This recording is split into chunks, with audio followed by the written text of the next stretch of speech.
بسم الله الرحمن الرحيم. هل أتى على الإنسان حين من الدهر لم يكن شيئا مذكورا إنا خلقنا الإنسان من نطفة أمشاج نبتليه فجعلناه سميعا بصيرا إنا هديناه السبيل إما شاكرا وإما كفورا إنا أعتدنا للكافرين سلاسل وأغلالا وسعيرا إن الأبرار يشربون من كأس كان مزاجها كافورا عينا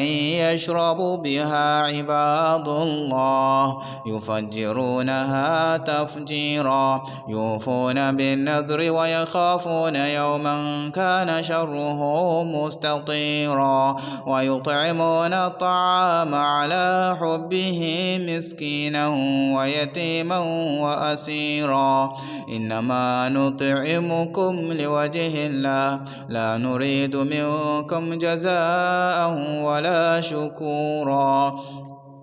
إنا نخاف من ربنا يوما عبوسا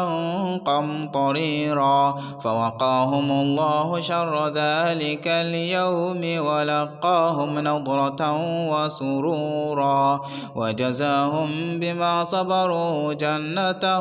وحريرا متكئين فيها على الأرائك لا يرون فيها شمسا ولا زمهريرا ودانية عليهم ظلالها وظللت قطوفها تذليلا ويطاف عليهم بآنية من فضة وأكواب كانت قوارير من فضة قدروها تقديرا ويسقون فيها كأسا كان مزاجها زنجبيلا عينا فيها تسمى سلسبيلا ويطوف عليهم ولدان مخلدون إذا رأيتهم حسبتهم لؤلؤا منثورا وإذا رأيت ثم رأيت نعيما وملكا كبيرا عاليهم ثياب سندس خضر واستبرق وحلوا أساور من فضة وسقاهم ربهم شرابا طهورا إن هذا كان لكم جزاء وكان سعيكم مشكورا إنا نحن نزلنا عليك القرآن تنزيلا فاصبر لحكم ربك ولا تطع منهم آثما أو كفورا وذكر اسم ربك بكرة وأصيلا